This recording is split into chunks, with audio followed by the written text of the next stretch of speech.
Praise the Lord. ஆண்டவரும் உலக இரட்சகருமாகிய இயேசு கிறிஸ்துவின் இனிய நாமத்தினாலே உங்கள் யாவரையும் எங்கள் மாராநாதா திருச்சபையின் சார்பாக வாழ்த்தி வரவேற்கிறோம். எங்களது திருச்சபைகளுக்காக திருச்சபையின் ஊழியங்களுக்காக தொடர்ந்து ஜெபிப்பீர்கள் என்று நாங்கள் கர்த்தருக்குள் விசுவாசிக்கிறோம்.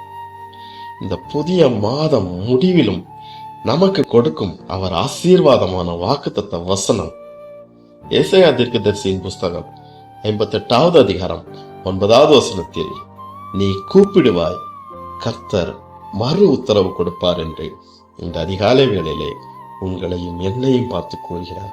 மகளே, மகனே, நீ என்னை நோக்கி கூப்பிடு, நான் உனக்கு மறு உத்தரவு கொடுப்பேன் என்று இந்த அதிகாலை வேளையிலே ஆண்டவராகிய இயேசு கிறிஸ்து நம்மை பார்த்து கூறுகிறார். ஆம் தேவனுடைய பிள்ளைகளே, இந்த நாளிலும் நாம் கிறிஸ்தவர்களாய் இருந்தும் அநேக பேருக்கு ஜெபிக்க தெரியாமல் நாம் காணப்படுகிறோம். ஏதாவது ஒரு பிரச்சனை வரும் என்றால் அந்த பிரச்சனைக்கு ஏற்ப ஒரு ஜெபம் ஆயத்தப்படுத்தி கொடுங்கள் என்று நம்மில் பலர் அநேகர் கேட்கிறதை நாம் கண்கூடாக பார்க்கிறோம்.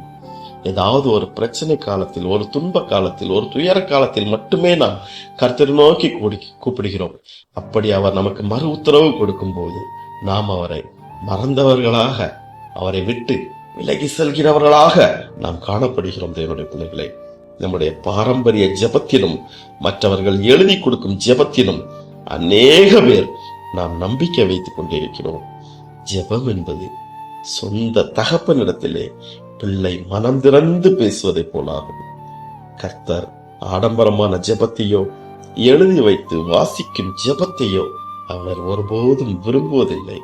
மனம் திறந்து, மனம் கசந்து, நீ அழுது முழங்கால் படியிட்டு நாம் அவரை நோக்கி, நாம் அவரை மன்றாடி நாம் ஜெபிக்கும் போது கர்த்தர் நிச்சயம் நமக்கு மறு உத்தரவு தருவார் என்பதில் எந்த ஒரு சந்தேகமும் இல்லை. இந்த ஜெபம் என்பது டெலிபோனிலே ஒருவரோடு ஒருவர் பேசுவதை போன்றாகும். நாம் போனில் பேசும்போது மறுகரையில் நம்மோடு பேச அடுத்தவர் நின்று கொண்டிருக்கிறார் என்பதை நாம் அறிந்து கொண்டிருக்கிறோம். எத்தனை மைல் தூரத்திற்கும் அப்பால் அவர்கள் இருந்தாலும் அவர்கள் நமது மிக அருகிலே இருப்பதை போல எண்ணி அவர்களோடு நாம் பேசுகிறோம். அதே போல நாம் ஜெபிக்கும் போது மறுபக்கத்தில் இயேசு கிறிஸ்து நின்று கொண்டிருக்கிறார் என்பதை நாம் உணர்ந்து ஜெபிப்பவர்களாக காணப்பட வேண்டும். நாம் கேட்கும் போதே அவர் செவி கொடுக்கிறார். தேவனுடைய பிள்ளைகளே, நம்முடைய நினைவுகள், நம்முடைய தோற்றங்கள் எல்லாவற்றையும் அவர் அறிந்திருக்கிறார். வாயில் சொல் பிறவாவதற்கு முன்னே அவர் அதை அறிந்திருக்கிறார். தேவனுடைய பிள்ளைகளை, என்னை நோக்கி கூப்பிடுவான், நான் அவனுக்கு மறு உத்தரவு அருளி செய்வேன் என்று, ஆபத்தில் நானே அவனோடு இருந்து அவனை தப்புவித்து அவனை கனப்படுத்துவேன் என்று சங்கீதக்காரன் தாவீது ராஜா கூறுகிறார். ஒருமுறை ஜார்ஜ் முல்லர் கியூபக் என்ற இடத்தில் ஜெப கூட்டம் நடத்தும்படி கப்பலில் சென்று கொண்டிருந்தார். நடு சமுத்திரத்தில் மூடு பனி மிகவும் அதிகமாக இறங்கியது. கப்பல் பயணம் செல்ல முடியாதபடி நின்றுவிட்டது. ஜார்ஜ் முல்லர் மாலுமியை பார்த்து, நான் எப்படியாவது நாளை காலைக்குள் அந்த பட்டணத்தை அடைய வேண்டும் என்றார். ஆனால் மாலுமிக்கோ அது சாத்தியமானதாக தோன்றவில்லை. ஆகவே ஜார்ஜ் முல்லர் அந்த மாலுமியை அழைத்துக் கொண்டு அறைக்குள் சென்று ஊக்கமாக 2 பேரும் ஜெபித்தார்கள். அந்த வல்லமையான ஜெபம் கர்த்தரிடத்தில் மனம் திறந்து பேசுகிற ஜெபம் மட்டுமல்ல, மூடு பனிக்கும் இயற்கைக்கும் கட்டளைக்கும் கொடுக்கிற ஜெபமாயிருந்தது.